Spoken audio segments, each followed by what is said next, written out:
Welcome to AI for Good, the leading action-oriented global and inclusive United Nations platform on AI. Organized by ITU in partnership with 40 UN sister organizations and co-convened with Switzerland. The goal of AI for Good is to identify practical applications of AI to advance the United Nations Sustainable Development Goals and scale those solutions for global impact.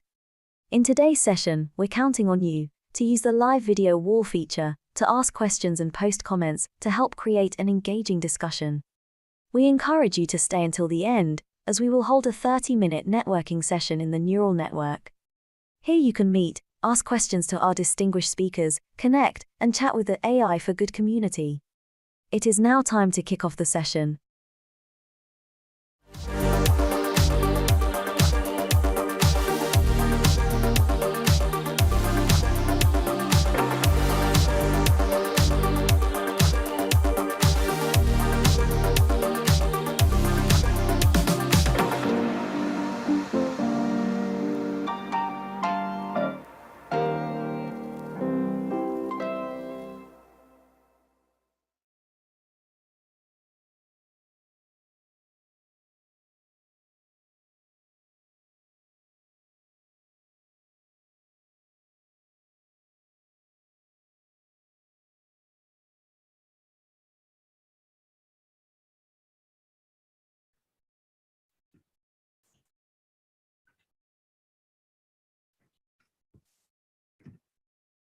Hello, everyone. Welcome to the AI for Good Innovation Factory.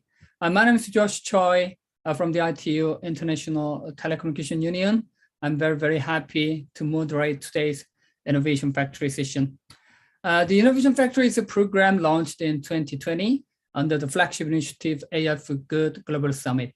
It originally started as an online pitching platform for startups, but this year it has been upgraded a little bit as more like an accelerating program to help startups grow and scale their innovative AI solutions to achieve the SDGs by providing various business opportunities, mentoring services, and matchmaking with potential investors and partners, and some of the prizes, etc. So today's session is the second one of this year's series. And we come back every month with different themes and different teams and different focuses. The winner of each monthly session will be invited to the grand final at the end of this year. And through the year, not only the winner, but also the other best teams will be also supported to grow and scale up by sponsored by our partners, startup accelerators and venture capitalists and incubators, and etc., so that we can trace how the Innovation Factory startups grow and evolve and are making impact through this. This is actually one of the most exciting aspects of this program. All right, so now let me kickstart today's session. So firstly, I'd like to introduce our distinguished judges today, and also they sponsor this session by providing a lot of benefits for best teams today. So firstly, Mr. Nick Bradshaw, who is the founder and CEO of AI Media Group and AI Expo Africa. So Nick, can you just give us a little bit about you, and also tell us about overall picture of AI scene in Africa, and also introduction to upcoming AI Expo Africa event, please? Thanks, Josh, and hi everybody. Welcome to the pitching session. It's great to see everybody joining us today from around the world. Yeah, I'm the founder of AI Media Group. We're based in South Africa, just outside Cape Town. And for the last 4 years, we've been running the annual gathering AI Expo Africa, which is Africa's largest business-to-business trade event. And we also publish Africa's only quarterly AI-focused magazine called Synapse, which is free to read on the Issue platform. Yeah, we're very excited to see the pictures today. I've already looked at their decks, and one of the lucky winners will be joining us at AI Expo Africa in Johannesburg, and we're providing a free booth and a speaking slot for the winner. So just a good luck to everyone today, and I hope the pitches go well for all the teams taking part.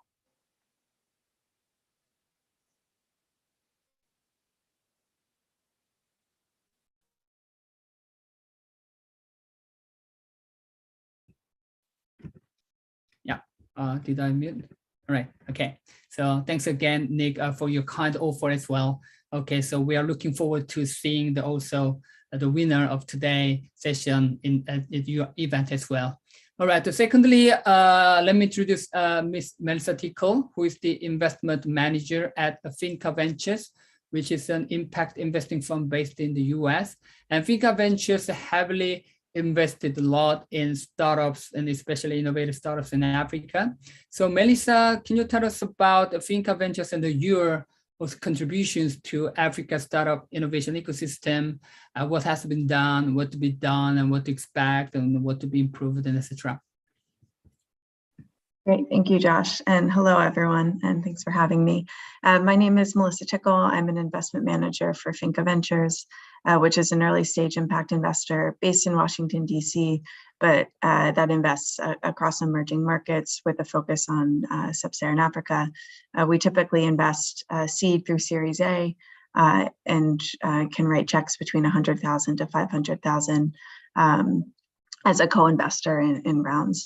And we also are focusing on three main sectors. So that is health, agriculture, and more recently, financial inclusion.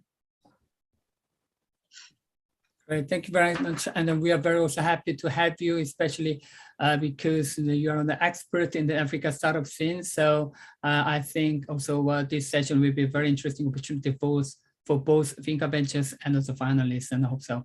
All right, so lastly, we have Mr. John Camara, who is a serial entrepreneur, investor, startup mentor, and advisor and accelerator. And he's also the co-founder of Adanian Labs, which is one of our sponsors today. So John, give us some introduction to Adanian Labs and your current activities in the startup ecosystem in Africa. Thank you very much, Josh. My name is John Kamara. Pretty happy to be here. Hi, everyone, and good luck to all the teams. I'm the founder of Adanian Lab. It's a venture studio here with headquarters in Nairobi. But we have offices in 5 countries in Africa: Kenya, Tanzania, Zambia, South Africa, and Nigeria. We build startups. We have about 34 startups in our portfolio right now. We invest and also build directly ourselves as well. And we work with a lot of different investors to, give opportunity to start up, but also more importantly, with the infrastructure that we're building, we're helping startups scale their business across the continent, which we find is one of the biggest problems for startups. So if you start your business anywhere in Africa, as we grow our infrastructure and you come into our network, we're able to help you scale that, and also retro engineer it for the new markets you want to go into. And that is one of the big things that we're doing, as well as then matching startups with investors and growing the network. So yeah, and we also have an AI Center of Excellence, which is one of the reasons why we're doing this. And we have a lot of partners. We train AI engineers and data scientists. So we try to bring them into the ecosystem to help startup reduce the costs of finding these data scientists and AI engineers and then doing projects that make sense. So yeah, excited to be here. Thank you very much. Thank you, John. So I'm very, very excited that Innovation Factory is a part of the journey to boost the innovation through the startup building in Africa. So I hope this session will be also one of the great contributions to that purpose. All right. So thank you very much again to all our judges for taking your time today. And also just to let you know that the audience also can leave questions in AI for Good Neural Network chat room. And after the session, the finalists and judges can join the virtual networking room within the neural network to answer some of the questions and also interact with the audience. All right, so now let's move on to today's pitching competition. So the pitching rule is that the finalists will have a pitch for 5 minutes and then followed by the 10 minutes Q&A with the judges. And the judges will also evaluate each team. And after all teams finish their pitch, and then our finalists will have a separate discussion in a separate discussion room to finalize the decision to decide who is the winner. And while they are discussing, we're gonna have some chat with the finalists about some other additional questions. And then we announce the winner, and then the winner will be also taken care of after the session for different type of benefits. And now I'd like to introduce what kind of benefits we are going to offer today. So Gino, can you show the slide here? Okay, great. All right, so the winner will receive, as Nick introduced, and the winner will take the one free startup booth 2x2 square meter at AI Expo Africa 2020. And also they'll have one speaking slot at the conference. And also they will get 2 VIP tickets to full show and program, catering and opening night gala event, everything. And also they will have 4 advertising placements in Synapse magazine that also Nick mentioned there. And then, so these are whole benefits, especially regarding the AI Expo Africa, is provided by AI Media Group and AI Expo by Nick kindly. Thank you very much again to Nick. And also the ITU offers the winner with the grand final demo day ticket, which means that they will have a chance to have a final pitch in front of the old global audience with the global, the judge pool. And also they'll have featured startup booth in the Innovation Factory exhibition on the AI for Good neural network platform. And also the winner will be featured in ITU blog with the interview format. And then the winner also will get the AWS cloud credit up to $5,000 value, which will be offered by Adanian Labs. John, thank you very much again. And then the top 3 teams. Actually, we are supposed to provide in the top 3 teams, but today, unfortunately, 1 team was not able to join here. So we only have 4 finalists. So instead of 3 teams, we will select winner and the second place. All right. So including the second place, the 2 teams also will have a follow-up accelerating support by FINCA Ventures and Adanian Labs, including mentoring, also investment opportunities and access to their partner investor network, and also business matchmaking opportunity with the potential UN partners to be provided by the ITU Innovation Factory team. So basically, we've prepared a lot of interesting benefits. So good luck to everybody here. Okay, so Gino, we can stop this slide and then we can go on to the next stage. All right. Okay, so the first team is Lacuna. So Lacuna is a legal tech startup. So they offer legal, regulatory, and business support for startups, SMEs, and that they use the natural language process, and also they use artificial intelligence to guide step-by-step procedure, and it uses document automation for any relevant documents which need drafting, submission, storage, and access. So Lacuna, so are you ready here? So Jack? It is me, Reese, and I'll be taking over. Yeah, Reese, yeah. All right. So, okay, so you've got 5 minutes from now. Okay, stage is yours. Awesome, cool.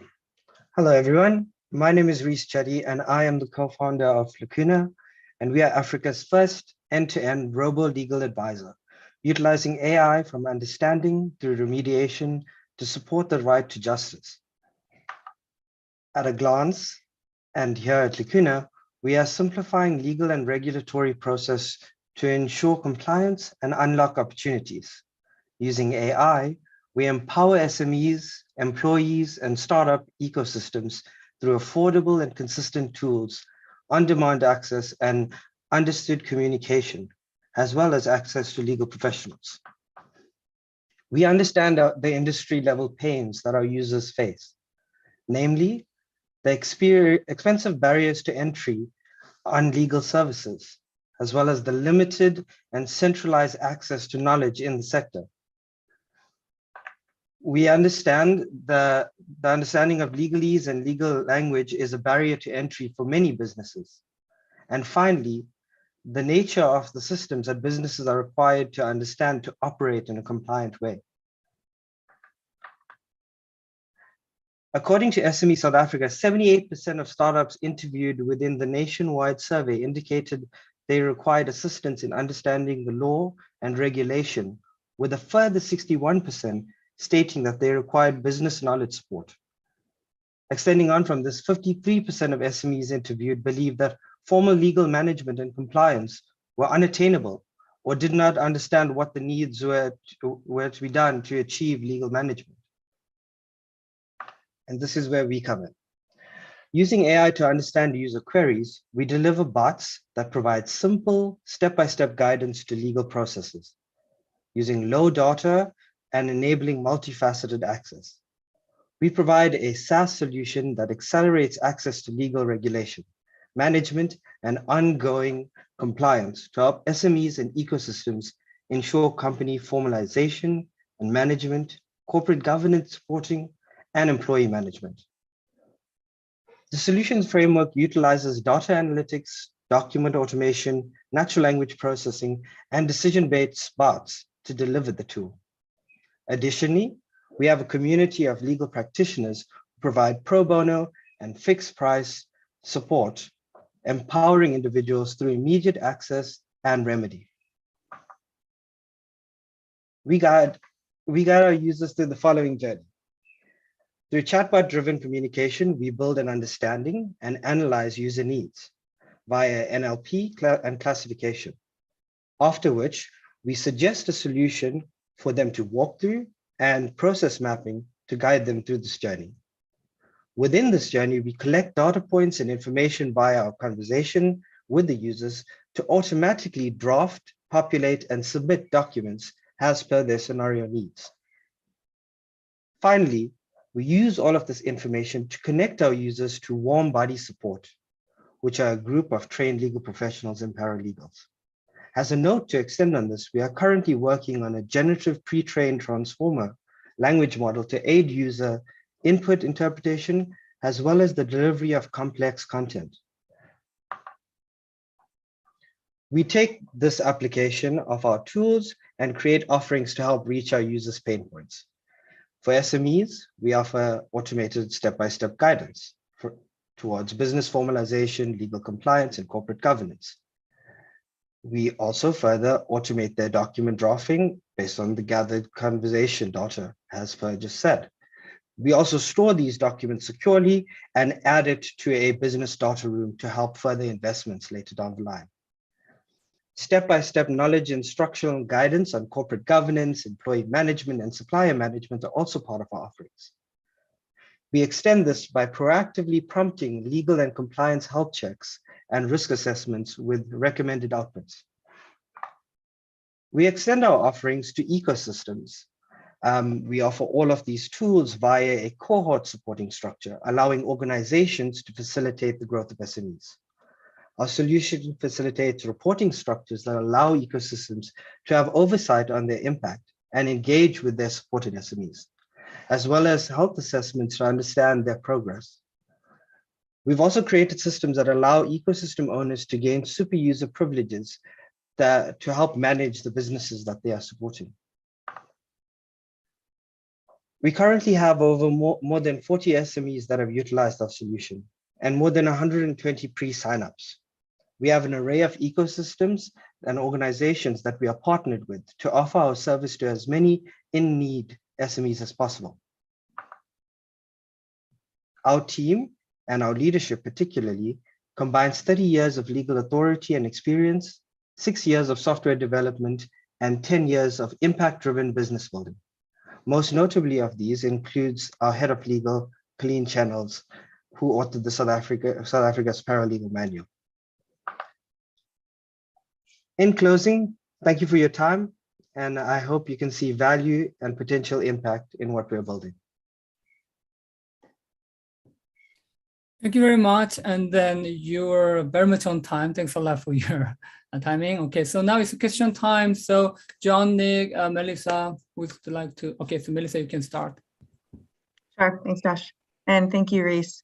I'm curious if you could just walk through the revenue model. So how much is being charged to both the SMEs and then for ecosystem providers as well? Great. I also have my co-founder, Jack Channels, who is our serving CEO of the company here to speak to the financial department of it. I'll answer the technical question. Jack, could you take this one? I see he's on the call. Okay, so we offer a subscription-based model currently for our SMEs, and they come in with a 250 Rand subscription to access to all of our services and tools. However, we offer free tools available for users to get on board and get started with their business.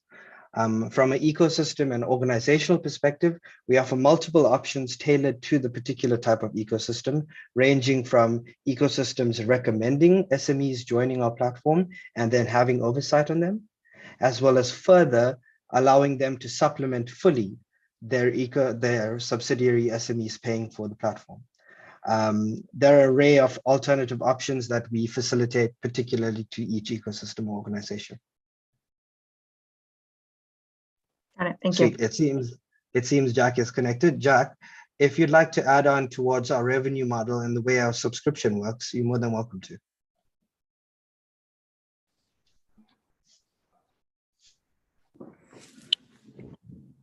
Happy for our next question in the meantime. Hi, Aris. Hi, John. Thanks very much for the just a question about the data side of things. So basically the data you're collecting and how you respond, is it based on some kind of structured data from the legal framework in South Africa that allows you to create those automated response, or do you have to go straight, first of all, to the legal practitioners? How do you collect this data? How do you structure it? And then how does it become scalable across different markets if you wanted to go outside of South Africa? Amazing. Okay, thank you, John, for that question. Currently, we have a legal advisory team and legal practitioners that put together the baseline process pathways for our users. However, we capture input data from users based on how we would classify their journey and which is most likely the product that they would need to be offered to help them to remediation. In that, currently, we are collecting in partnership with a Cape Town-based AI company and data science company, assortment of clean data, i.e. data collected from public libraries. And we're in partnership with the ILO and Alliance 8.7 to build this in different territories, to answer the latter part of your question, as we're moving our technology to Uganda soon. Jack, if you'd like to add on to this, you're also more than welcome to. So just to follow on the question before, Jack, so then how are you training the neural network itself? And then how do you create the compartments? Because I'm sure the different types of questions that the different companies ask different. So if you take a startup, for example, there's different types of restaurant points of questions they need to know. So how do you are able to create a network understanding of that? And then how are you able to charge that so that, again, you can see that, okay, well, we have information specifically around employee management that we can provide for people. So where do you focus on? Awesome. So we started with an industry level array of questions that we faced as a growing startup. And then we used user behavioral data on our chatbots and questions that were asked that we were unable to fulfill to provide them alternative resources while in tandem working on processes for such.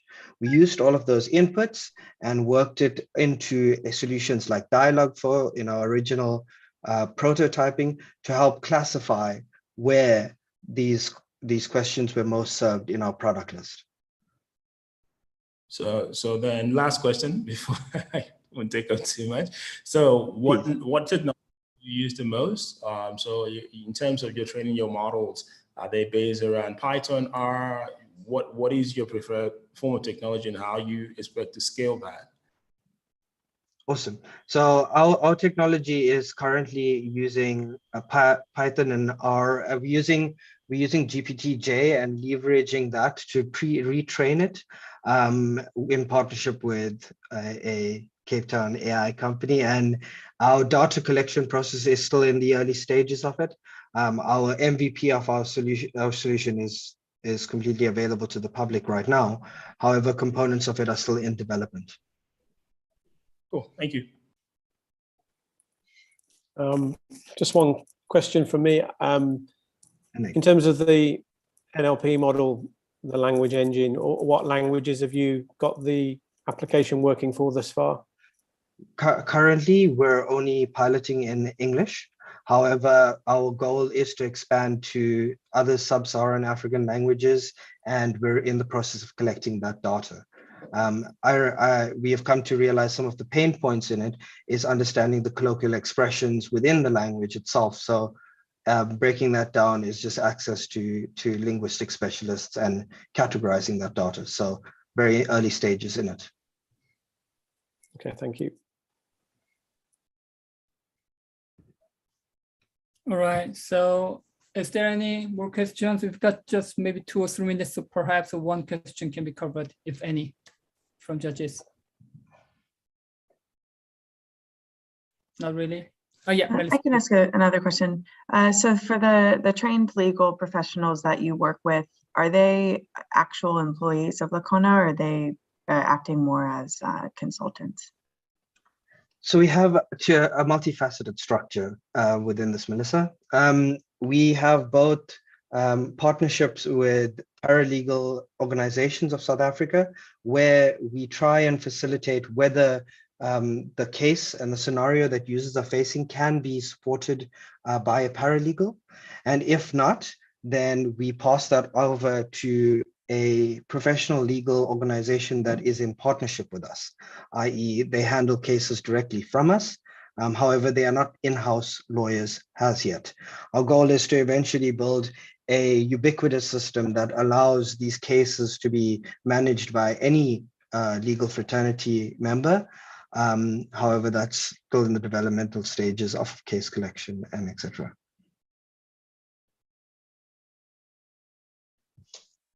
Okay, thank you very much for the Q&A session, and thanks a lot to Reese again for your presentation, also answers to all the questions. So thanks to the judges for your great questions. Okay, so we can finish the pitch session for the Lacuna. So let's move on to the next team. Thanks a lot again. Thank you. All right. Thank you, guys. So, thank you, Reese. Okay, so actually I can see the name John Lu, who is from the animal farm, which I thought we missed, but it seems like they finally joined.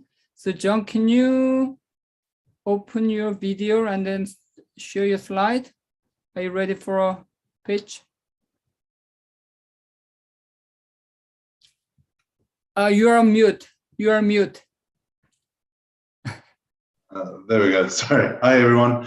Yes, I'm 100% ready, as I can be. All right. Yes, so please share your screen. All right, give me 1 second. All right, are you guys good? All right, okay, so you've got 5 minutes, same, and then 10 minutes Q&A. Okay, so stage is yours. Let's go on. Okay, thank you very much. All right, cool. My name is John Lowe. I'm from Animal Farm, or an ML farm, putting livestock in your pocket and helping farmers make a profit. So we believe Africa is ready to start feeding the world's growing population. Contrary to the squished Africa we were taught to see in textbooks, we live on a continent large enough that can fit the entire India, US, UK, and mainland China, which is a tremendous opportunity and a challenge, but the lack of knowledge, data, tools, and technology leave farmers ultimately doing wrong things, leading to increased waste, loss, and contributing to growing poverty and inequality. But Africa is changing, and we've seen it firsthand. Our travels around the continent shows excitement in the air and a thirst for innovation and growth through social entrepreneurship, which we proudly form a part of. Africa is catching up rapidly. In the year 2000, only 2% of Africans had a phone. Now it's more than 83%, and Africa is now more connected than ever. So the world population is growing, and Africa is growing with it. According to the UN Food and Agriculture Organization, we need to produce 70% more food in 2050 than we do in 2006. So the problem statement is that the supply of animal products and byproducts isn't growing fast enough to meet the increasing demand. In fact, in the most recent statistics, Africa is falling behind as a global competitor. So we wanted to figure out why is this, and how do we get our supply to match the demand. The solution is precision livestock farming. Farming around the world is undergoing a profound technological transition. Innovation in the sensor and the data tech environments are expanding available information affecting livestock growth and well-being. Multiple benefits that I could go into, but I just want to say the common denominator of all these practices is to have accurate data analytics and processes in place to make the right choices. So if we look at our target market, the livestock farmer, This is Mr. Grobler from Cat and Meat Master. He farms mostly in sheep with some chickens for home use. So when asked how many sheep he has, he answers more or less 200. Pointing to one in the field, we ask him if he knew how much it weighs, and he says about 80 kilograms, and maybe that one's the father, maybe that one's not. And when we asked how they keep track of animal documents and data, they said there's a box in the garage and an Excel spreadsheet that they update once a year, and not getting fishes out a crumpled heap of papers out of their pocket saying that this is where they write things down that they think is important. The problem is that Mr. Grobler is not an exception. More than 84% of the world's 570 million farms are smallholdings. Most of these farms never thought about the benefits of data and precision farming. And we believe that assisting these farmers in increasing their yield and productivity can effectively lead to alleviating poverty, hunger, and even enrich the farmers and their communities. So the problem is that farmers have outdated systems, currently using pen and paper, knowledge transferred verbally. The technologies out there are outdated, require a huge learning curve, and are expensive, very expensive. And only 1% of Africans have access to the computers needed to run them. So that's where we come in. Animal Farm is transforming the livestock industry by providing modern data tools that help farmers be more connected, efficient, productive, and profitable. We believe that Africa has the potential to feed the world's growing population, but farmers need optimized systems in place to help them rise to the demand. Animal Farm provides solutions to each step of the livestock farmer's journey, from birth and breed to sale and slaughter. And we do this through our pillar offerings. First pillar is to start smart. We teach users how to farm their best with their choice animal. This we do through our articles that are growing monthly. We use that as a driver for social media engagement, especially in the farming communities. Then the second step is to work smart. We provide users with cutting-edge data capturing and prediction tools that will allow them to easily save and view their animals' information anywhere, anytime, and track how they're growing. We've already created the platform for this and have a lot of data that we keep track of weight, medicine, even when they have to go on heat, the milking statistics, etc., with a QR code that you can slap on a pack of meat as well, so that people can see where the animal comes from. The Stay Smart branch, we use integrated access to technologies and services such as live tracking of animal location and vitals. This we have already implemented with GPS technology that we are sourcing from Australia. We've got the Sell Smart branch, which we provide a marketplace to buy and sell animals. Recently, we've actually started selling animals directly from user to user. So who we are mostly a team of salespeople to go out and speak to the farmers, and a few engineers and some gray hairs to push the product in the right communities. Where we are, we've finished the data logging, we've integrated a lot of technology in it, and we've started a market with physical storage space. Since the launch of last September, we've been gaining steady traction and steady user base through our Genshig and Butzer methods. So what we are going towards, where we're going, we are looking at a new breeding society each quarter. We're having meetings with Hollard and Insurance for insurance partnerships, agricultural cooperatives, and we're just seeing where we can come together. In terms of AI for Good, we've got integration with breeding and auction judging inspections. So when people judge animals at auctions, etc., we've got them to start using our platform for inspection documentation. We've got university students going out to do data capturing, and we're also looking at emerging patterns inside of our data. What we have is we've got a very rudimentary animal counting model.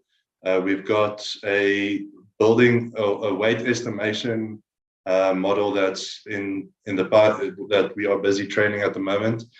As soon as that one's got some good accuracy, we'll start rolling that out.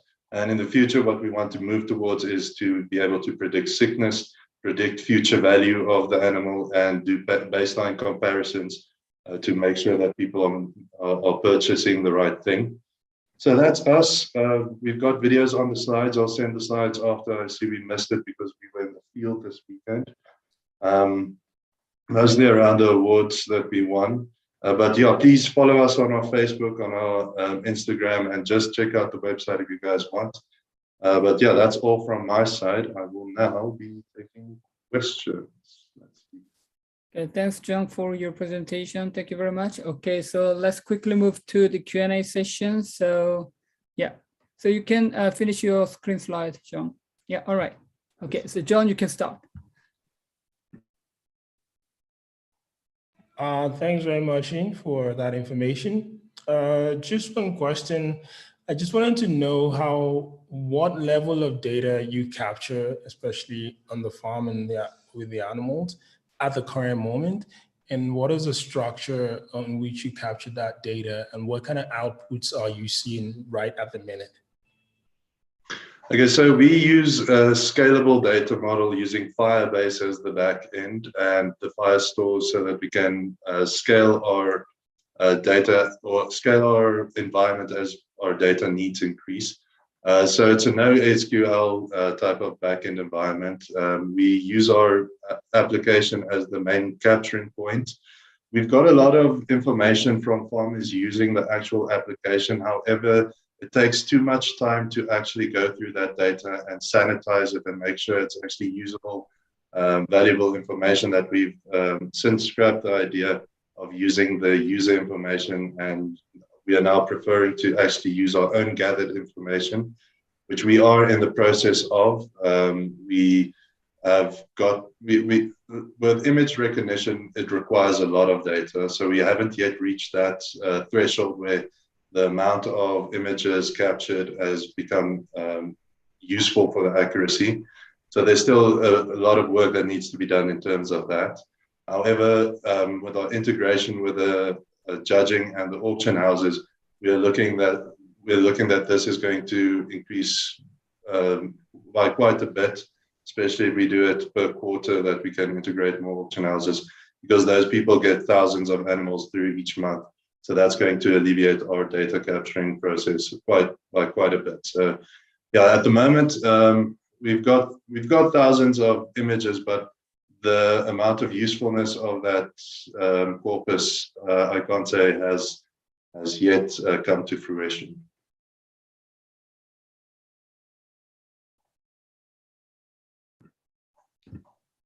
Yeah, Melissa, you can go on. Yeah, and then Nick. Sure, thank you. I'm curious if part of the business model is to actually provide extension services to the farmers that you're working with as well. Just given that an application can tell you, or can kind of spit out information, but if the farmer is not able to receive actionable insight as to what they should be doing to increase the weight of their goat, for example, the value add to the farmer kind of ends there. So just wondering if you could walk through what your plans are for that aspect. All right, awesome. So the thing is, we are very much customer focused, especially with a group like the farming community that aren't notoriously well known for technology adoption. We really have to speak to them directly to see what value we can add. For instance, we spoke to them. We now have the live information of how much animal is worth as they're standing there, like if they've been slaughtered, the dressing percentage taken into account, the weight of the animal, the current trading price on the floor in the morning. That was emerging requirements from the farmers. So we're always looking to improve our base offering, but we've also got above that. So our base offering is 99 Rand or 15,000 or 1,500 Tanzanian shillings per month. But then on that, we've got also value added products such as the cooperative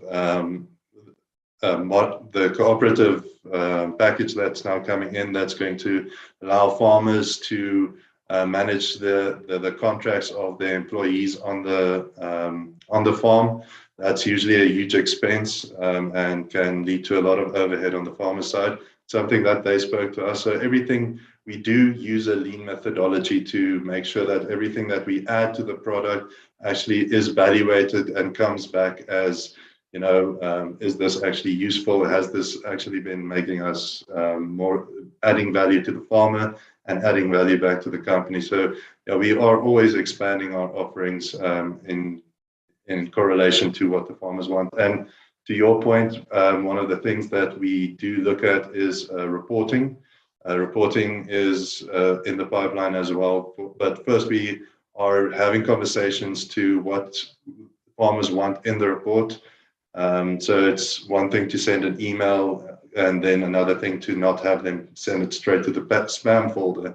So we want to make sure that the information we do offer them is valuable. So we've targeted 4 main points at the moment, but we're trying to just make sure we've got everything before we start rolling those out as well. So we've got a lot of things in the working, but yeah, it's always about what would add the most value.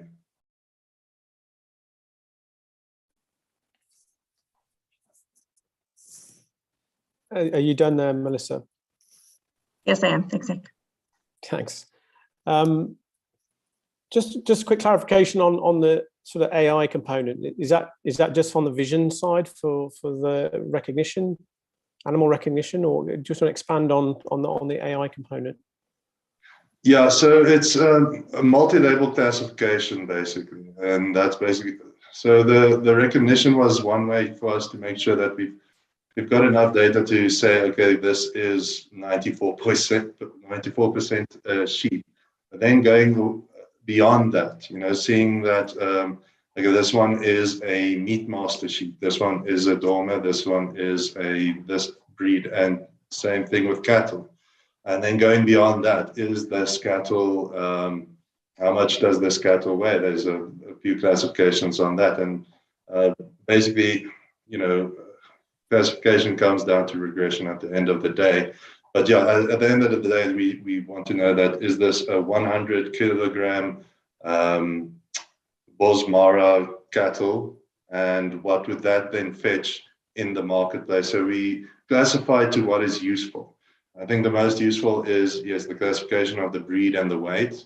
And then the next part would be the classification of whether or not the animal is sick and what sickness they have. But for that, we still need quite a bit more data as well, because that one will, I think if we correlate with international markets, we can also see that that's a very big need, especially there's now been a outbreak of disease in the farming community in South Africa, which could have been alleviated or overcome by having some kind of forewarning system in place. So I think it's very much the climate to start pushing a technology like that. But it's all, yeah, basically vision and classification.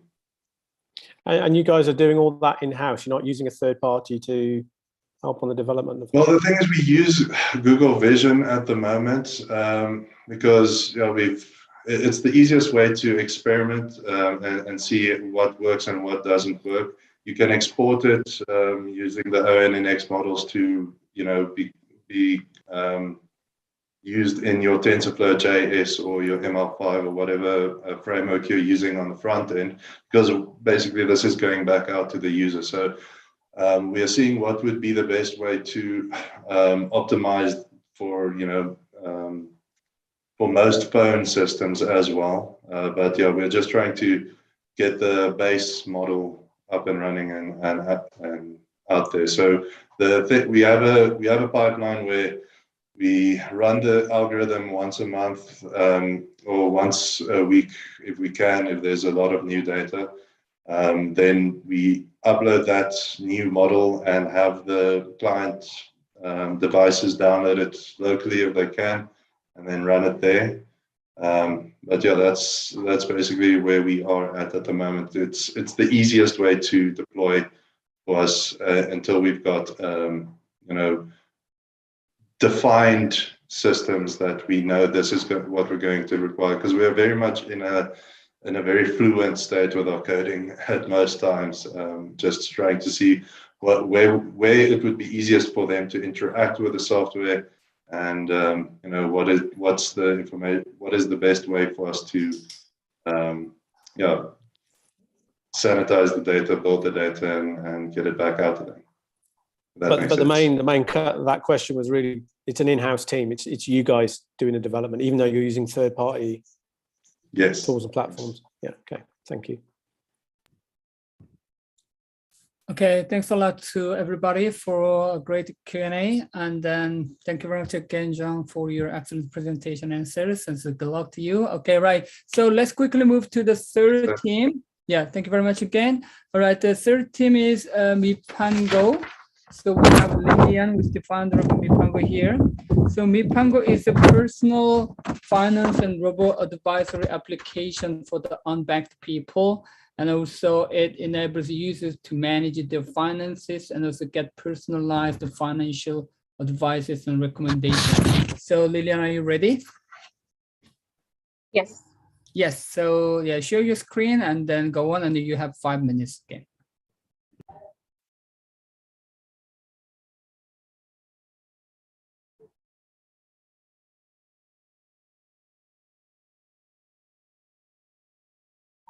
Yeah, so hi everybody, my name is Lillian McCoy and I'm co-founder and CEO of Pango, which is a localized personal finance management and robo-advisory app and software as a service. So this is Mary. She has an income. She has made some investments, has a formal bank account, has emergency fund, as well as manageable debt. And she's able to do all this because she's financially literate.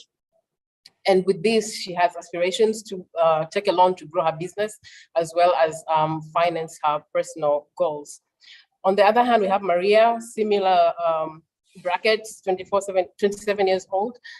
She has but does not have a formal bank account, keeps her savings at home, no investment, and heavy debt. And due to this, she has limited financial growth, as well as options to finance her business ambitions and personal development goals. So we have over 80% of the Tanzania adult population, which is women and youth, who have the same problem that Maria has.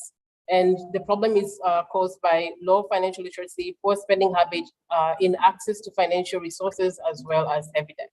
So to help the likes of Maria, we have created Pango App, which enables users to track their income and expenses across cash, bank, and mobile money transactions, as well as use e-wallet feature to automatically track all their expenses. And then with that, they're able to analyze, get analysis and reports of their income and expenses. And AI would analyze their transactions that they've recorded and then communicate back financial advisory or advice that is personalized based on the data that they have. So let's say they've recorded a health expense, they've gone to a hospital and used cash to pay for their medical bill. The system will be able to detect that this person does not have health insurance, and in turn pick a product from within our product rack and recommend a health insurance product that this person can afford, as well as it meets their family size and essentially their needs. Or we see that a person has recorded a goal of building a house, and from our product rack, we know that they qualify for a mortgage product provided by Bank X. The system will automatically promote that product or recommend that product to the customer so that they can take up a mortgage and eventually build their house, and promise the bank that this person, based on certain data, they are certain to pay back the loan. And then, with that, we recommend financial products from our bank partners that these customers qualify for and they need.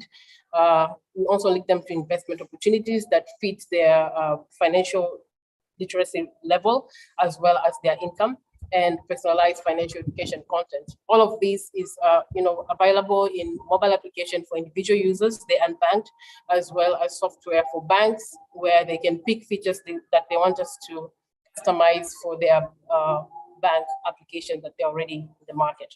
So we are saying the market is ready because in Africa, out of 1.4 billion people, about 250 million have smartphones, and 750 million have, are connected generally.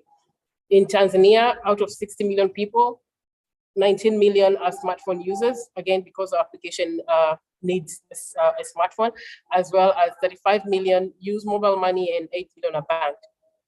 So this leaves us with a B2C total addressable market of $200 million and B2B total addressable market of $59 million.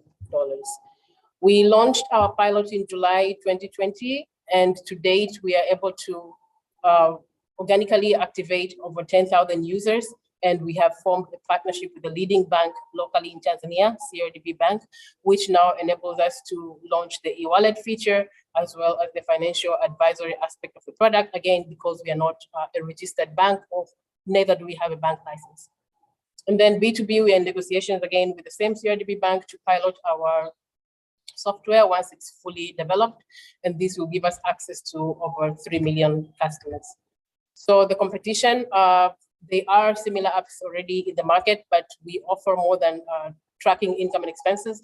We have e-wallets, which automatically analyzes or captures the customer expenses and data. We offer financial education, and our solution is provided in local Swahili language, which is a big plus, again, due to the nature of the market, where over 90% of the population are Swahili speakers. And then we help change user spending habits. So while other apps will only tell you where you're going wrong, but not necessarily help you get out of that bad habit, we help you change your spending habit. And then, of course, the product recommendation engine, localized and simplicity for the market, for the mass market, and our additional business model of software provider to financial institutions. So our go-to-market strategy is rich, but I'd say we plan to formally launch our application upon closing our current seed round.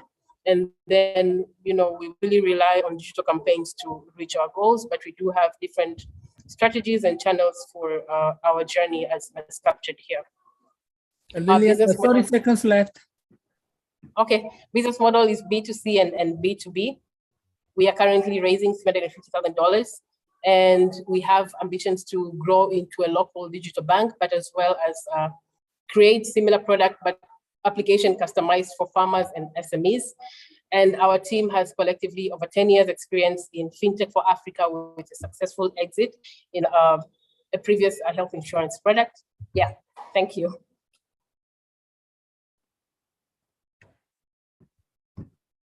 Thank you very much, Lilian, for your excellent presentation. Okay, so let's move to the Q&A session with 10 minutes. So you can finish your screen share here. Okay, stop share. There. Okay, so Nick, you can start. Thanks, Lillian. That was a great presentation. It's also great to see the traction that you've achieved there. I was just looking at your roadmap. I mean, clearly you've done the launch. You've got the apps in the Google and Apple store, and you've got downloads, and you clearly got the user base going, which is a great achievement. Can you just sort of hone in a little bit on where you are with the sort of data analytics and AI part of the journey?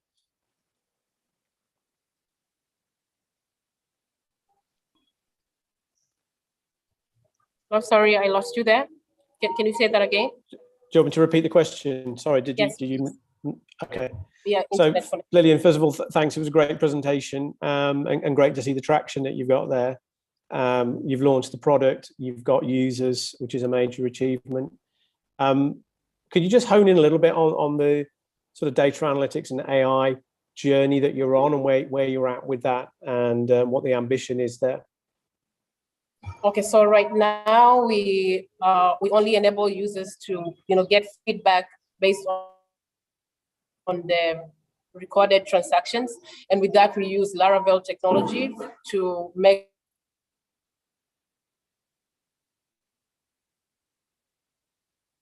our notifications smart, able to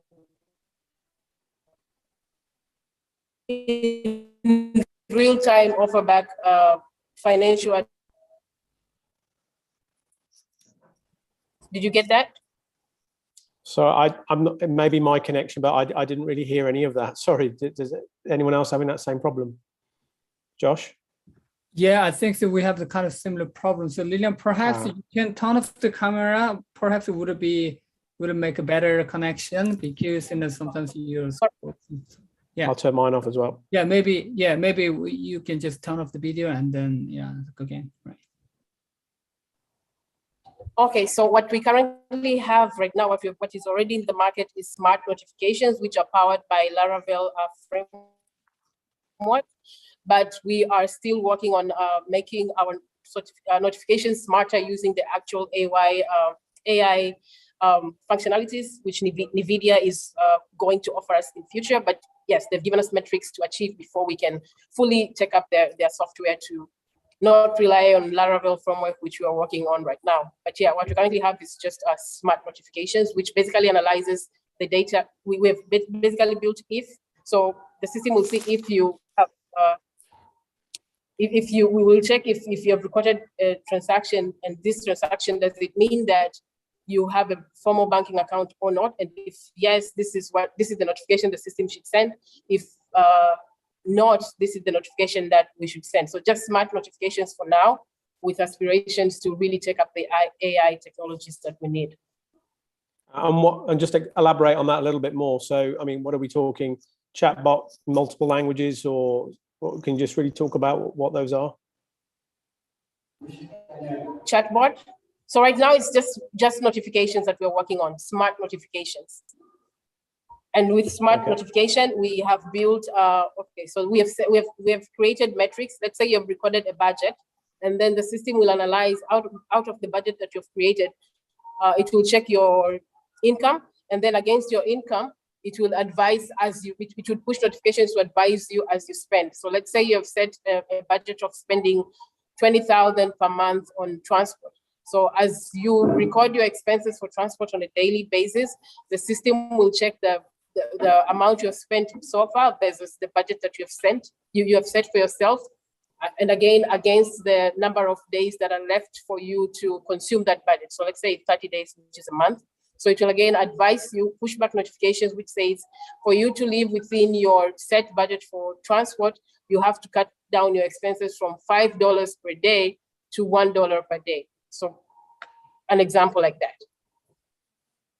And then different languages, or are you envisaging using NLP, NLG engines for?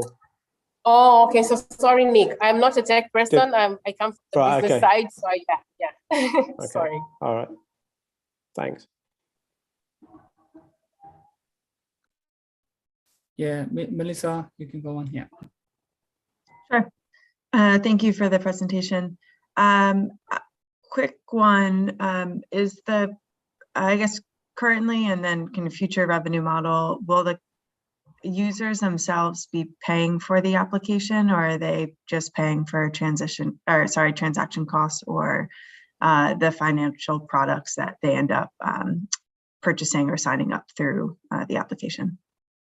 Yeah, so for B2C, the app will remain free like forever.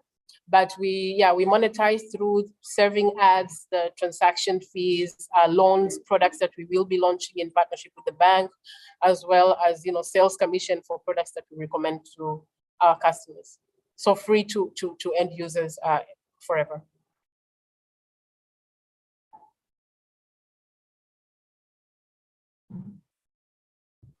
Okay, John.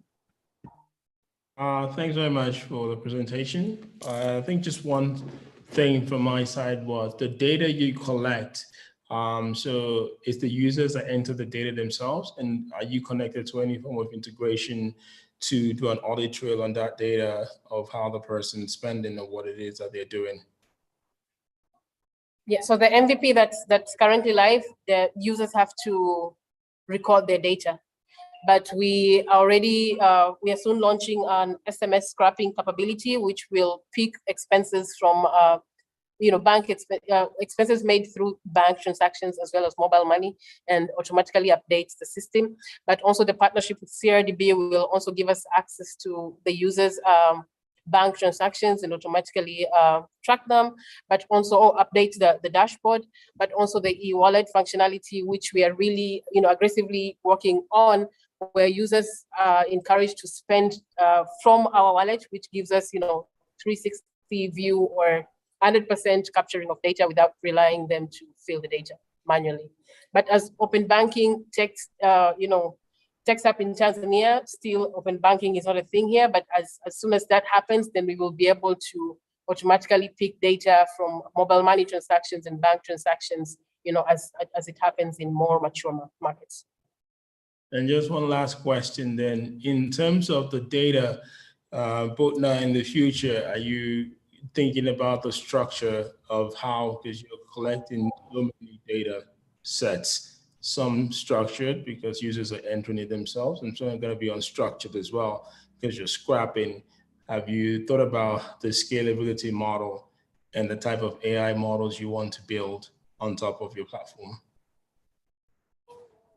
If I captured that correctly, so yes, sorry, John, I'm not sure I got the question fully.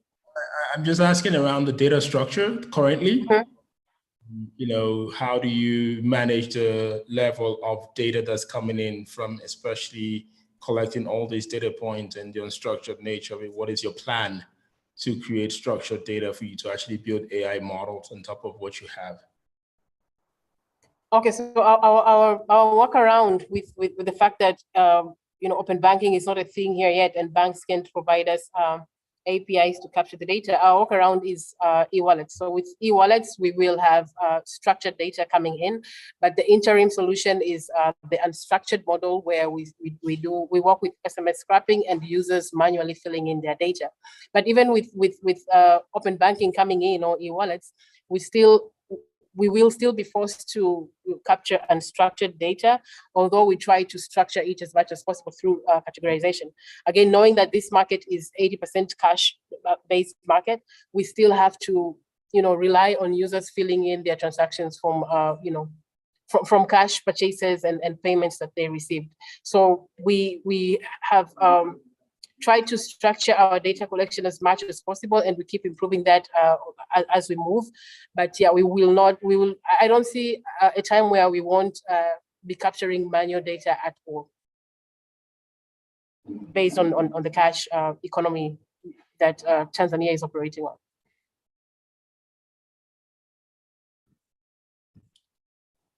All right. Melissa, it seems like you have one more question. No? I can ask one. Yeah, I'm just curious, in the presentation you mentioned connecting users to different types of financial products, like investment opportunities, and just was wondering if you could kind of clarify what types of products exactly you think will be within initial offering through partnerships. So we basically connect them to like the stock market, local stock market. We connect them to we would send notifications that will prompt them to buy stock that they can afford, or it's within their level of interest and financial literacy, which defines if they are risk averse or not. And then we also partner with real estate companies, like formally operating real estate agencies, where they would give us a list of available properties and their rates. And then again, we would recommend to users to buy real estate property, depending on, the cost of the real estate property against their, available percent of their income that they have available to invest. And then we also link them to government bonds and UTT, which is a local, more affordable investment opportunities that we have here locally. So yeah, we partner with DSC, we partner with UTT, as well as real estate agents.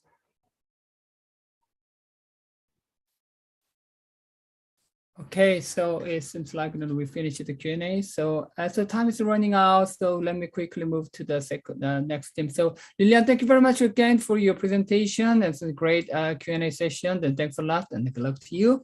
All right, so the next team is Oco Finance. So we have founder here, Simon. So Oco Finance provides the automated crop insurance for smallholder farmers in Africa. And it is available from any mobile devices. And then also the Oco Finance uses AI to predict the losses due to drought and floods based on satellite weather data and images. So Simon, the stage is yours, and then you've got 5 minutes. Thank you very much. Just give me 1 more second. Okay.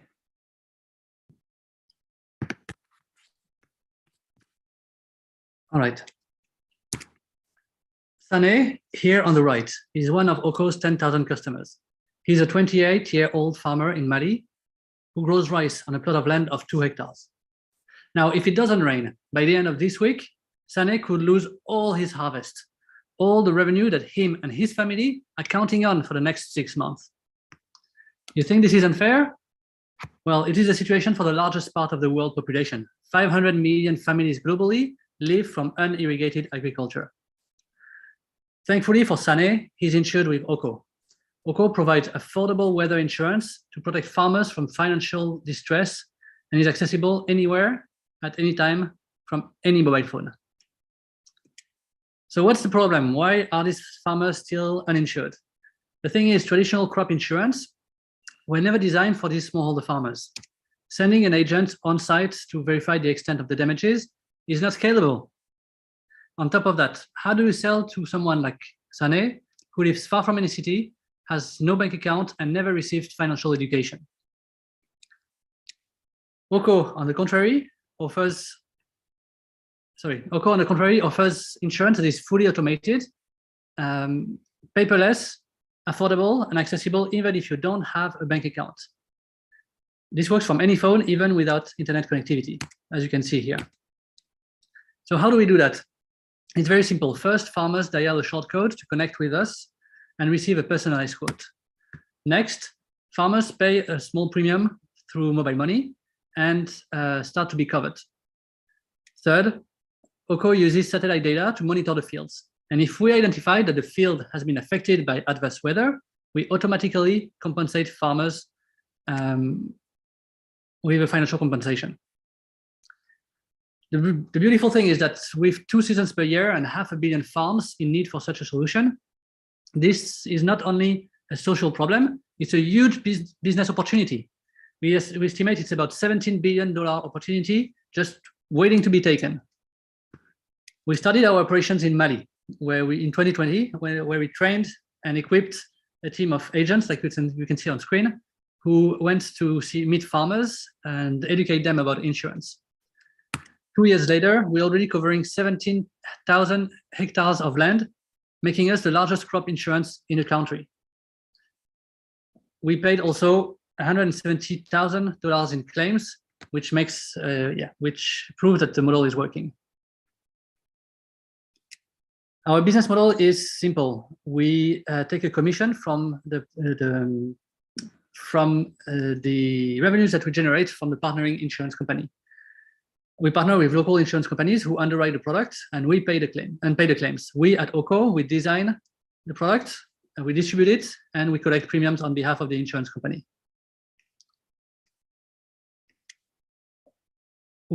Thanks to our early traction, we closed a seed round of $1.2 million last year. This helped us accelerate our growth and launch in 2 new countries. We have the objective to cover 1 million farmers by 2025. To do so, we can count on our partners, Allianz, Orange, and Touton.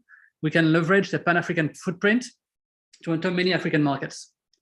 As I said, we launched this year in 2 new countries. So we launched in Uganda, and we're now about to launch in Ivory Coast.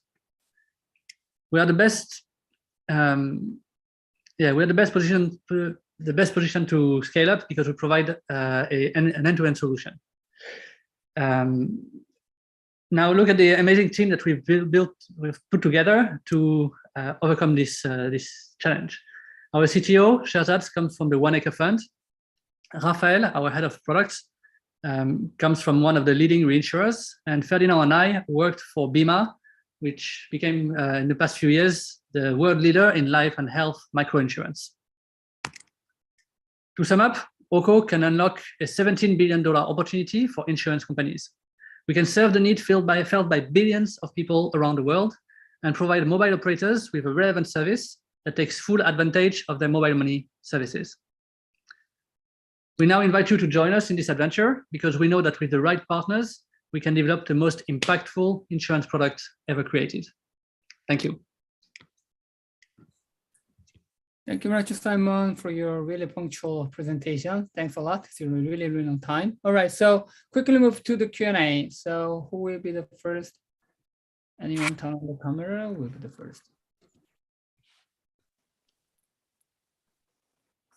Okay, Nick, you can start.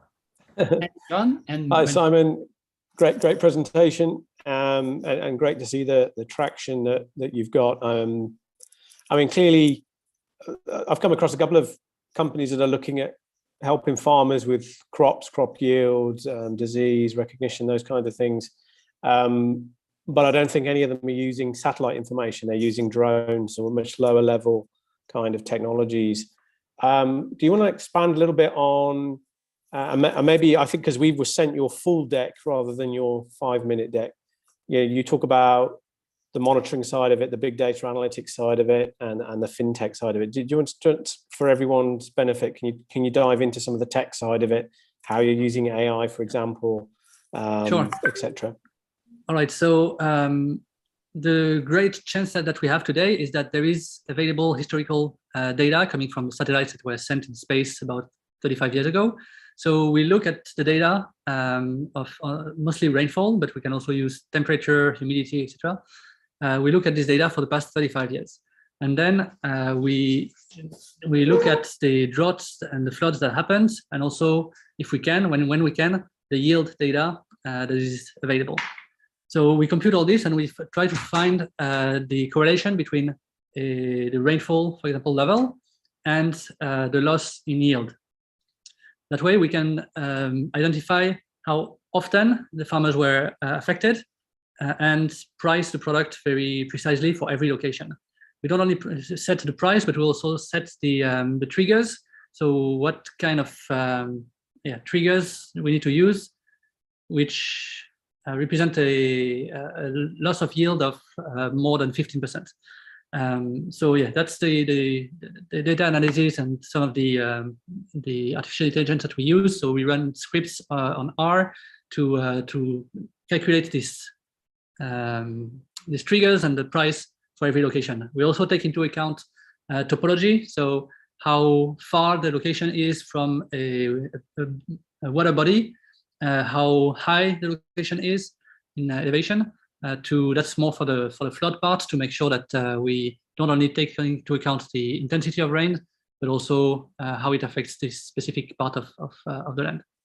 So that's most of what we do for the product design. And then on the distribution side, the technology is much simpler. But yeah, we are connected directly with mobile operators through APIs on their mobile money services, so that farmers can pay in small installments. We can also adjust the cover based on the payment we received until the registrations close. And we can also analyze from these farmers. We ask those farmers how much they grew at the end of the season, so that we can improve the product design by iteration every year, having more data.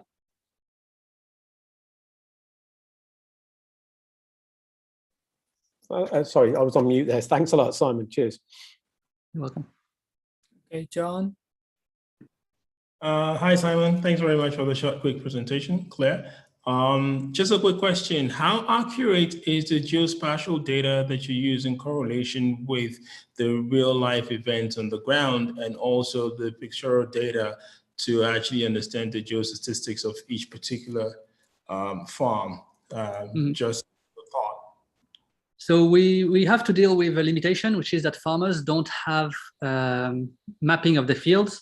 They usually don't have GPS. So what we do is we ask them in which village they are, and for every village, the claim calculation will be the same, and all the farmers in the same village will receive the same compensation. So that means that we don't need at this stage to have very precise data.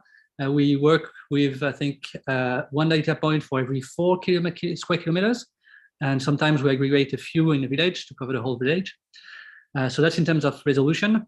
Now, our experience shows that in most of the cases, I think in more than 80% of the cases, the deviation between the estimated loss that we have and the actual loss is less than 15%. There's a variance of less than 15% between the actual loss and our calculation. So using the methods developed by IFAD, IFAD in Senegal to judge if a product is high quality or not. We are not the best, but we are always above average compared to 6 other products that have been analyzed. Then last question, what are the trigger points you use to judge the impact of climate change on the farmers for your payout? What are the levels of triggers that you use? So yeah, let me know if I answer the question correctly. But yeah, we look at cumulative rainfall during each phase of the season. So for example, for maize, we have 3 phases. We have germination, then growth, and grain feeding stages. So for every one of these 3 phases, we have an entry trigger and an exit trigger, which are based on the cumulative amount of rain during this phase. So that's for drought. And for flood, we calculate the probability that the place has been flooded, given again the intensity of rain, the topology, etc. And if the probability is higher than a certain level, we start paying. At the end of the season, we look at the maximum payout between the two elements of the cover, and we pay this maximum amount. Cool. Thank you. Hi, Simon. Good to see you again. Just have a question on retention rate. As you've had more experience working with farmer season overseas, and wondering, what are some insights you have there? Yes, so between 2020 and 2021, we had a really good retention rate of 76%. So 76% of customers who paid in 2020 paid also in 2021. That was based on 1,800 customers in 2020. Now from 2021 to 2022, we don't have the full picture yet because the registrations are not finished, and usually farmers tend to pay in the last minutes. So for now we haven't reached the same level as last year. We are halfway through, more or less, a bit more, I think. But we need to see until the end of the season what's going to happen. But it's a bit more tricky when we have a larger customer base to pay as much attention to them, to call them regularly, to make sure they are satisfied. So yeah, it's less easy this year, but we hope we'll have about the same retention rate.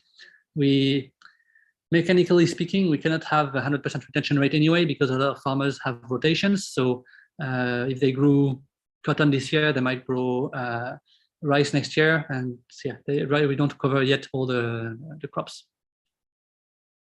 Got it, thanks. And then just one more question for expansion into Cote d'Ivoire. I know within Mali and Uganda, you had different types of business models. So just wondering for this new expansion, what the plan is there.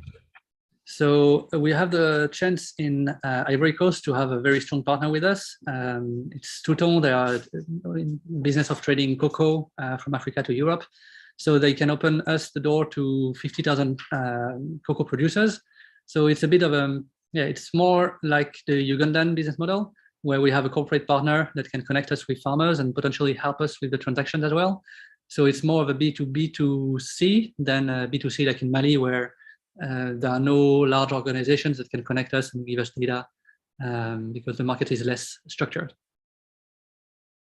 Great, thank you. Okay, well, thank you very much again to Simon for your excellent presentation. Also, thanks a lot to our judges for the Q&A. This is a really fruitful discussion, and thanks a lot again. All right, so good luck to you. All right, so now let's move on to the final team, which is Alone Group. So we have here Everard. Are you ready? Yes, it's not a value. Okay. All right. Okay. So you will do the presentation. All right. So Allen Group developed a task solution, right? Yeah, which is a system of sensors connected to a dashboard, allowing farmers to constantly monitor the data of the plantation in order to take better decisions to improve yield. So Allen Group is ready, and you can share your screen, and then you've got 5 minutes. Okay. So hello everybody, I'm Sarah Sanugo from Melon Group. Since my basic school, I learned that the glory of my Côte d'Ivoire is based on agriculture. But why farmers are still complaining and why food self-sufficiency is still an issue for my country? Well, in the past, our parents had the perfect control of growing season, but with climate change, everything has been turned upside down. So there is a real lack of information of the soil to be cultivated, which leads to huge agricultural losses and therefore economics. So to overcome, we create ATA solutions, which is an electronic device equipped with a sensor connected that once implanted on the ground will collect data on the container that will be automatically processed by our intelligence system and set up with the help of agricultural engineers and systematically sent in form of interpretation to our users via web, mobile, SMS, and voice SMSs. Our users, this interpretation is sent in local languages to the farmers according to his level of illiteracy. And they benefit from land diagnosis, crop monitoring, and also agricultural advice, please. So for agricultural sectors, ATA will facilitate and improve farming practice from seed to harvest, and also use technology for better performance and achieve food self-sufficiency. For agronomists, it will permit to them to be efficient and modernize their work simply. Okay, according to a study conducted, our potential market is estimated at 2,730,000 hectares of cultivated land on 4,200,000 hectares. We expect to make a profit on the rental of our sensor, subscription to ATA service, and by making our data to organizations interested in activity report in the agricultural sector.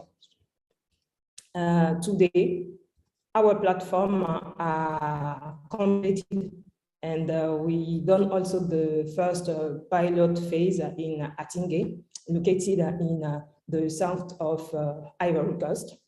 And our need is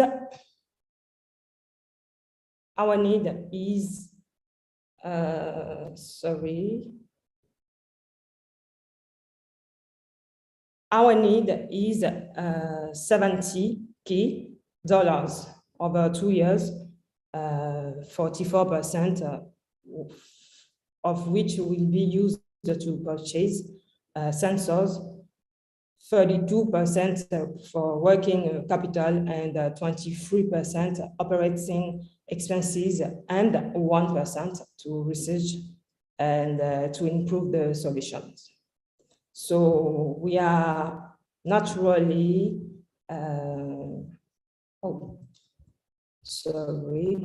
we are naturally competitors, but instead of drone, all our competitors use drones, but we use a connected sensor for be close to the farmers and also to the ground using our sensors, and so to the reliability of our data, and we touch them who are the world actors, the peasant, by give them the interpretation in local languages.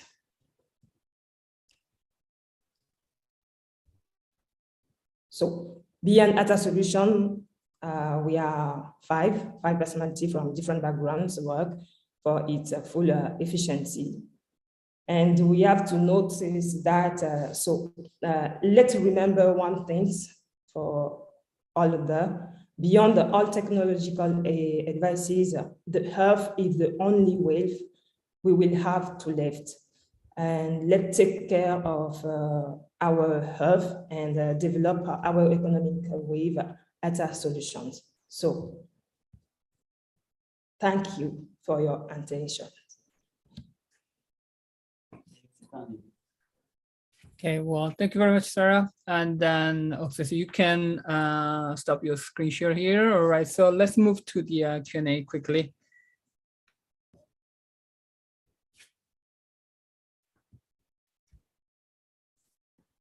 Yes, okay. So Melissa, okay, you can start. And thank you. And Nick, yeah. Thanks for the presentation. I'm curious for the pilot that was done, how many farmers you worked with, and if you could just provide some insights from that initial pilot. We've done, please, I'm just to.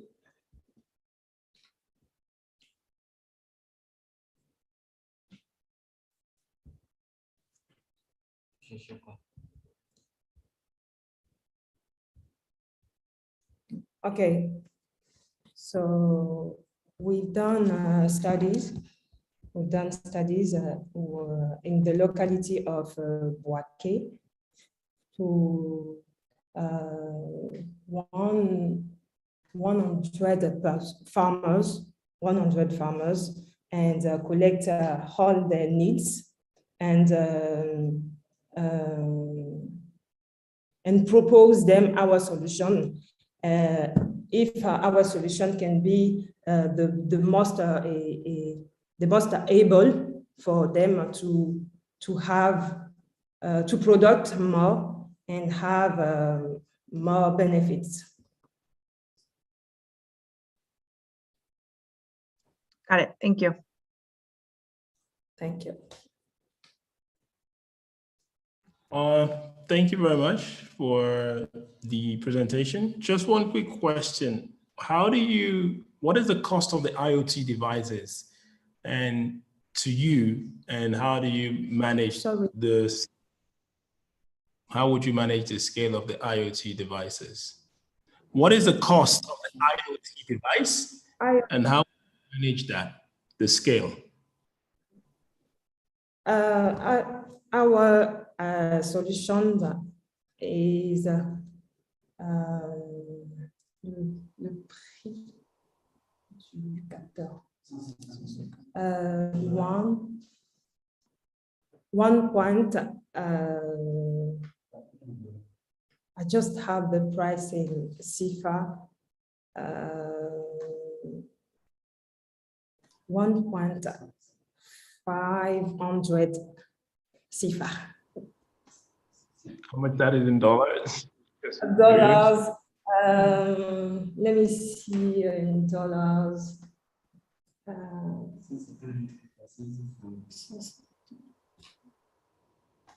Sorry. Maybe if I can help with translation. La question, c'est surtout quel est le prix du sensor pour vous et comment vous récupérez ce coût avec vos clients.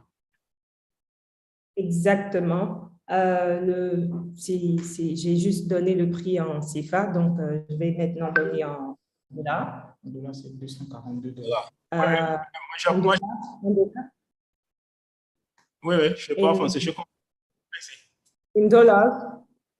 Oui, merci, je comprends. Ah. OK. Voilà. C'est bon? Merci beaucoup. C'est bon? OK. OK. OK, plus de questions.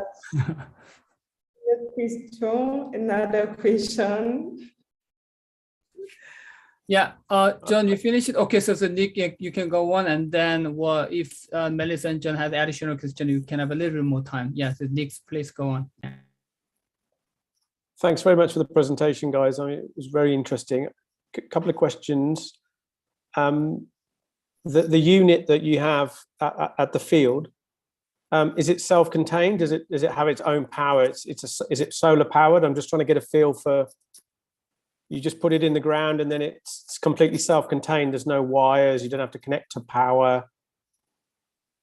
Yes, it's just we just put our sensor on the ground, and our intelligence system just collect whole data, whole information on the soil, pH, and NP, K, to all information that the plants needs to produce more. So all that information has been took by our sensor and automatically processed by our intelligence system and send them interpretation to our users. And the power requirement, is it all generated from a solar panel? So it's self-contained? Yes, solar panel. We need solar panel to generate power. And then inside the unit there is a battery. Yes, there is a battery. Okay. And where are those units manufactured? Please? Who is making the unit? Are you manufacturing those units yourself? I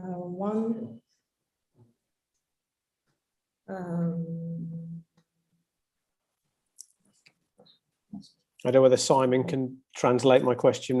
Est-ce que c'est vous qui... français, c'est très mal. Qui est-ce qui construit ces sensors? Qui est-ce qui les...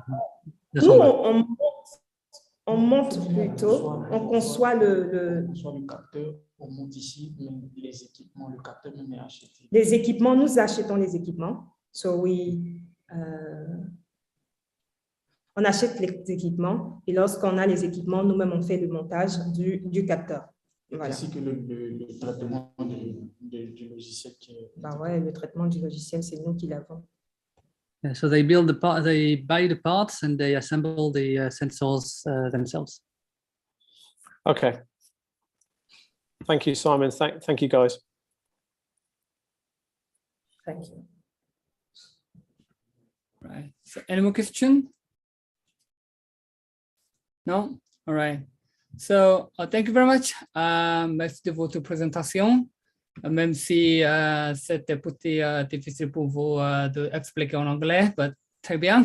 Thank you very much again. All right. So okay. So now we have finished it. So it's time for our judges to make the final decision. So Melissa, John, and Nick, you guys can connect to the link that I shared. And while they're making final decision to select the winner and the other two best teams, so totally 3 teams, including a winner. And then I'm going to have a little bit of chat with the finalists today to ask some kind of additional questions I am some kind of curious about. So maybe all the finalists can turn on your camera and then we can have a little bit of a chat on your business model and what are the difficulties and challenges you're facing here, right? Okay, cool, excellent, great.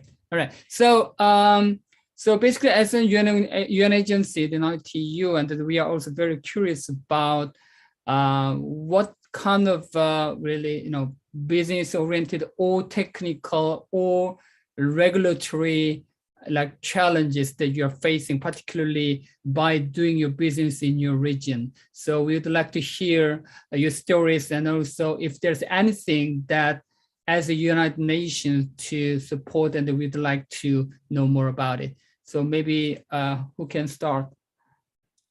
Well, actually, Reese, you turn on the camera first, so maybe you can start. Thanks, Josh. Awesome. Thank you for that question there. So our technology has been operating in different stages of its development thus far. And one of the problems that we've encountered, or challenges rather, is that within its evolutionary cycle here, a lot of it is very reliant on pre-existing data.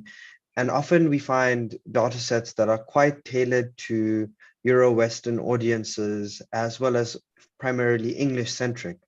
And so collating those sets of data for our particular models have proven quite a barrier to entry. So collaborating seems to be our only option to it, and reaching out to these networks and finding what they have are often quite analog. So transposing labor costs, then converting those into the correct data structure that we need to feed into our models. It takes quite a bit of time to actually move between stages of our development and release. So that is one of the primary challenges we're facing. However, as mentioned prior, we have quite a good relationship with the ILO, and we are hoping that lots of governmental organizations that we have partnerships with can help us source that, and we are building solutions to try and transpose those analog data sets in time. Right. Yeah.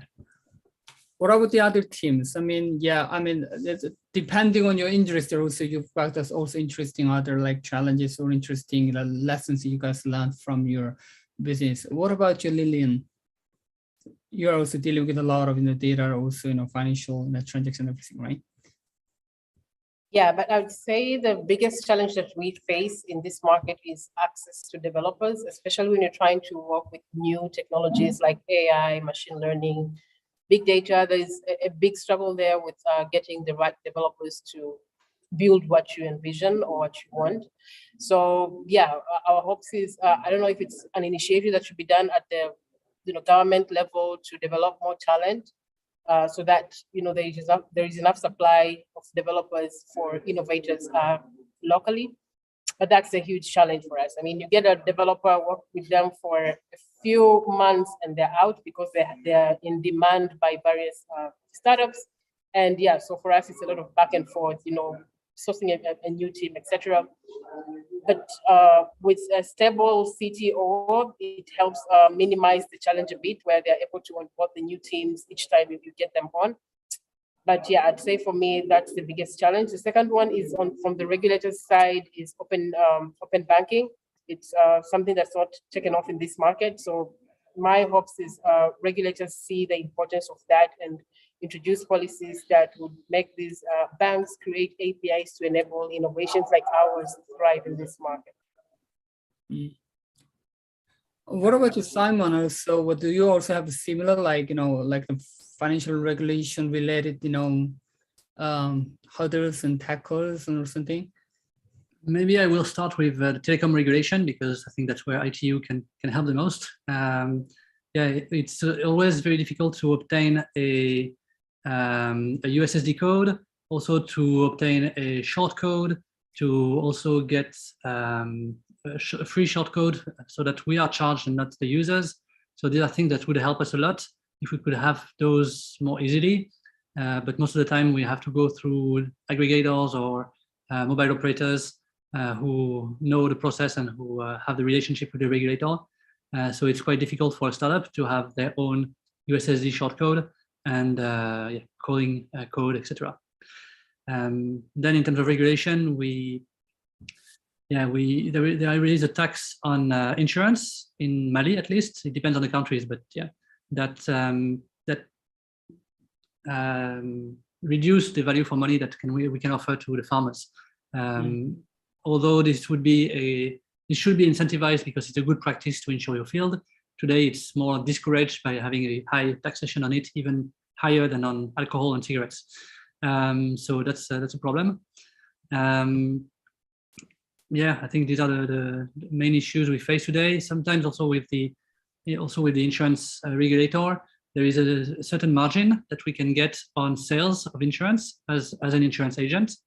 And given all the efforts we need to provide to onboard customers that have never heard of insurance before, who don't know how to speak, how to read or write terms and contracts. It is sometimes too slim for us to really be able to educate the market. Yeah, so I will stop here. We have a lot more challenges, but these are the more important. Yeah, right. Okay. And what about you, John? I mean, you may also have a kind of different type of technical challenges or whatsoever that you are facing. Yes. So from my side, I think there's quite a few other startups that can share in the vein of just farmers in general, like getting out to the farmers. Because of they're so disparate and all over the place, it's harder to market to them. To a lot of them, they're handshake type people. You have to go out and meet them. You have to go to where the customer is, and it's usually like a lot of cost is sunk into just trying to meet new potential clients, to describe to them what you are doing, to convey the value that you can add to their farming enterprises. And a lot of the people, they think very practically. They're like, okay, cool, this is 100 Rand a month subscription. At the end of the year, that's a sheep that they could have bought or something like that. So they put it in that value mindset or that value frame, and you have to kind of come back to them into a very, understand how your audience communicates, and you have to tell them, okay, this is in then very real terms, is your loss per kilogram is basically this many steaks, this much money at the end of the day that you're going to lose. And it's been a real challenge trying to understand how to communicate with that demographic, especially helping them understand the features and the benefits of the software. It's a lot of the time that we would write a really cool, nifty thing inside the software. Like the hardest lesson that we learned is the whole sale module. Like we built a module that you can list your animal as for sale, and someone else can come buy it and then have that transaction be mediated through the application with a small percentage taken by us as the intermediary. And the thing is, it wasn't being used at all, and tracking the data, we just saw that nobody knew where to find the functionality, the features, even though it's right there on the animal. So we changed that to a big for sale button now on the animal, and it's been getting more traction. But educating the customer base is a big thing, especially when we went into Upper Africa. Like a lot of the other companies, established corporates, they spend a huge amount of capital just trying to educate the population on technology, on how to use it, how to interact with it, just so that they can use the products that they're pitching in the environment. So that's probably been the biggest thing, is focusing on how to communicate UI or verbally or in whatever way that they want, just to make sure that they understand the value. Yeah, I can see. Well, I mean, perhaps most of you guys also have the kind of similar challenge in terms of like educating your potential clients. Do you guys mostly agree with it? But how do you actually overcome those kind of like challenge in terms of like educating people, like getting people to get to know about the technology? Well, is there any good way that you guys have already tried? Well, videos. People use a lot of the time. People like videos, and we've actually invested more in trying to, instead of going too technical, we've actually got some of the sales guys going out with actual flip paper boards that they can show the people the visual journey if they don't have the capability to do the video streaming themselves. But yeah, people are very visual and understand things in very practical ways. So that's one way that we've been gaining traction a little bit better than, you know, describing it in other ways. But yeah, it's still a struggle. It's still a journey. Agree. Well, or it's okay. Well, apart from the videos thing, and yeah. So, Reese, you raise your hand. Yeah, you're on mute. Thank you for that. Jean, I think that I can definitely relate to that problem from an area of all technology in the space. Is the audience that we're trying to aid and solve may not have necessarily the technological exposure that requires them that barrier to entry. And in the case of actually going on the ground, that's not necessarily our primary pain point on our end. I think that the mass of users that we're trying to reach, as well as the fact that they are unable to have a large data expenditure, so downloading these videos may be too cost intensive for them. So we would deal with our customers mainly primarily through chatbots. So our navigation of our solution is chatbot first, get someone engaging with it, get them to understand how to communicate with this technology on a very rudimentary level, and then use that to educate them up into the space. However, using a chatbot approach is very, very much our narrative here, and I guess that it's not necessarily the primary IP direction of the other startups in this space.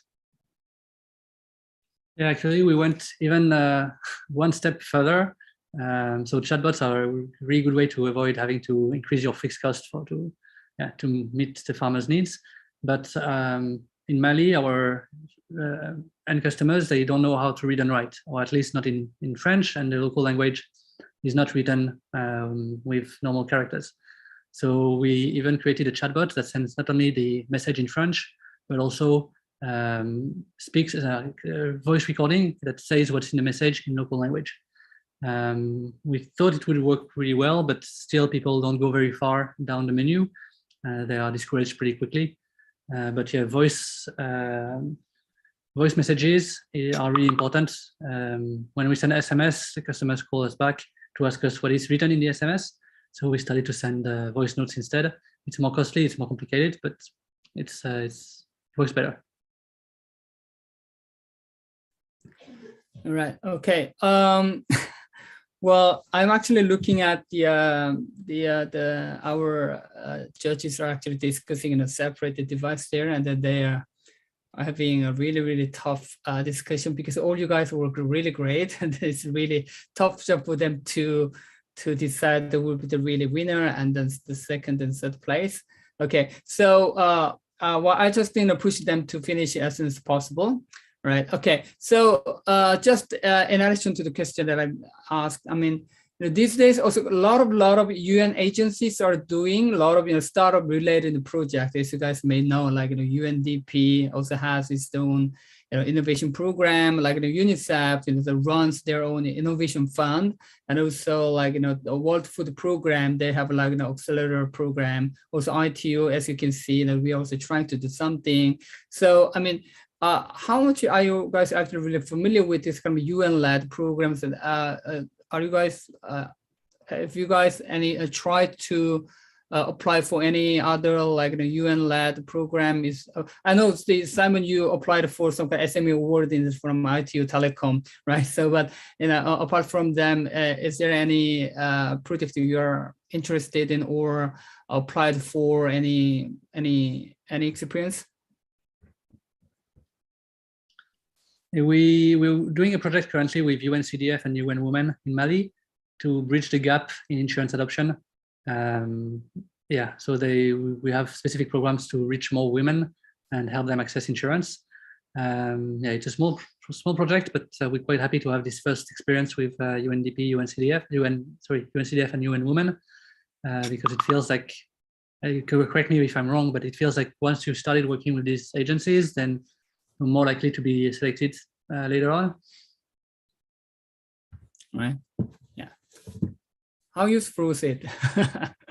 Okay, so Reese, okay, so you firstly, okay. say something. Yeah. So we actually are working after a successful application and challenge with Alliance 8.7 around forced bonded slave and child labor.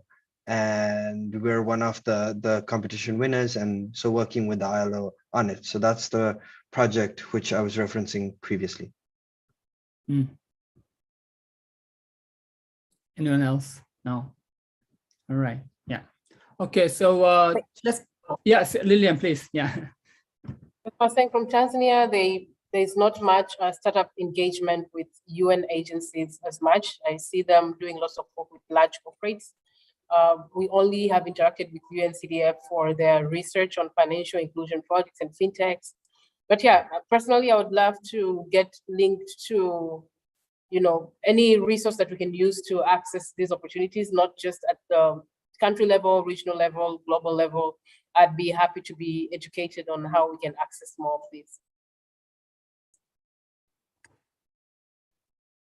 Thank you very much for your feedback. And then, it was a little bit challenging for me how to manage this time. And then, well, just to give me just 1 minute, and I'm just trying to call them.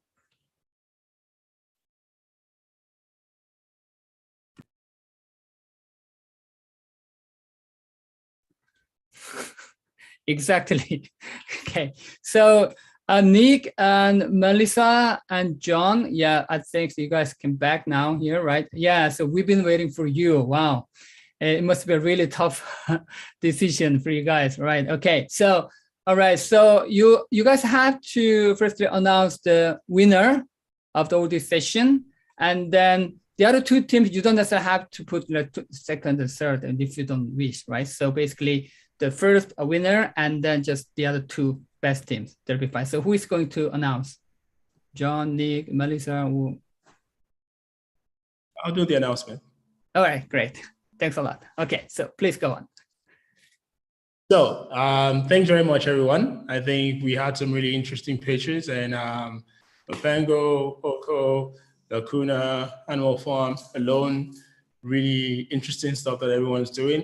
And again, just to say that everyone's a winner, just getting here, first of all. So you're already winning, irrespective of whatever position. So just, first of all, virtual clap for yourself, for everyone, for getting here and doing the hard work. Decision wasn't easy, but we had to go with majority votes.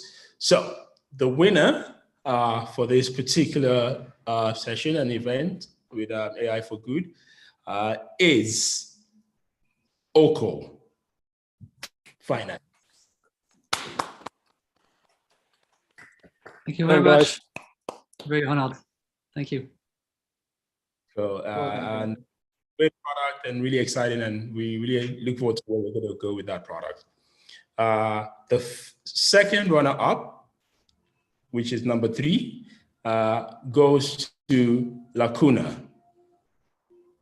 Please put your hands together for Lacuna. And thank you very much, guys. The first runner-up, which is number 2, goes to Pango. Please put your hands together for them.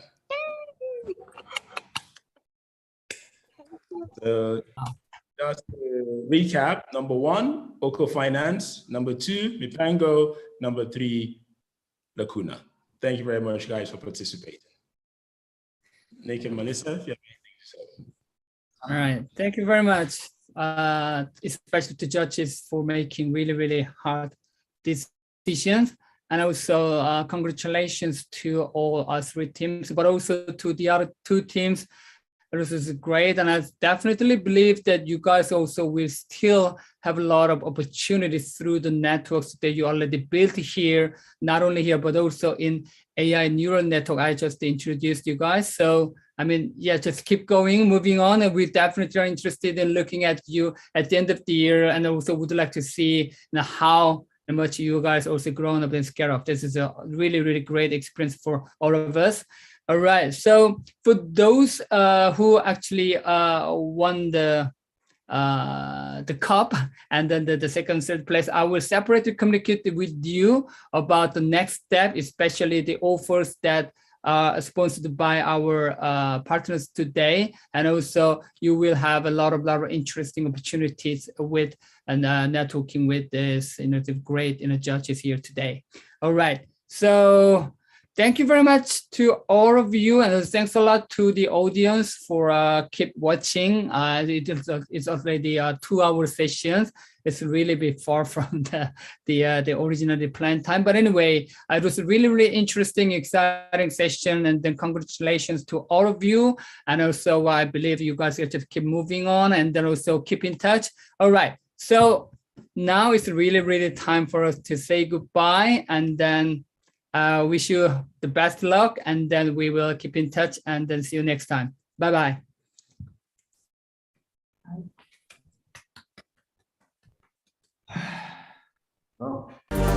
Bye-bye. Thank you.